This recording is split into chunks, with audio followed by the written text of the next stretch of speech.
یار یہ جو انجینئر محمد علی مرزا، یہ جہنمی جیلمی، یہ کیسا بندہ ہے جس سے رافضی بھی ملتے ہیں، قادیانی بھی ملتے ہیں، شیعہ بھی ملتے ہیں، پر جیسے ہی علماء اہل حدیث یا اہل سنت اس کو ملنے جاتے ہیں نا تو یہ اکیڈمی بند کر کے یہ کتا چھپ جاتا ہے۔ پتہ نہیں یہ کیا نظریات رکھتا ہے، اس کے کون سے باطل عقائد و نظریات ہیں کہ ہر ایک مرتد کو یہ ملتا ہے،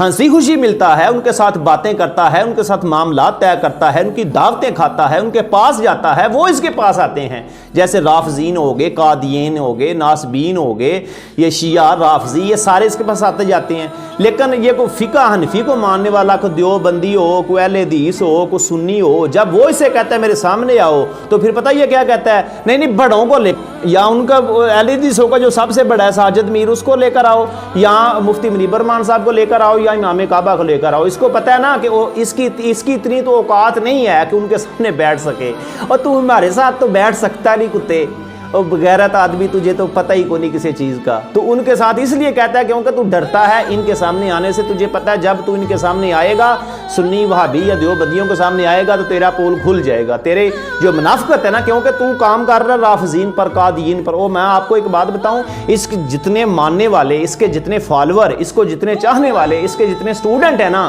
آپ تجربہ کر کے دیکھ لیں، یقین کریں، وہ قادیانی ہوگا، وہ مرزائی ہوگا، وہ شیعہ ہوگا، رافضی ہوگا، یا ناسبی ہوگا، یا ملحدین میں سے ہوگا، مین کے اس کے جتنے ماننے والے ہیں نا، آپ یقین کریں، آپ ایک بار ایکسپیریمنٹ کر کے دیکھ لیں۔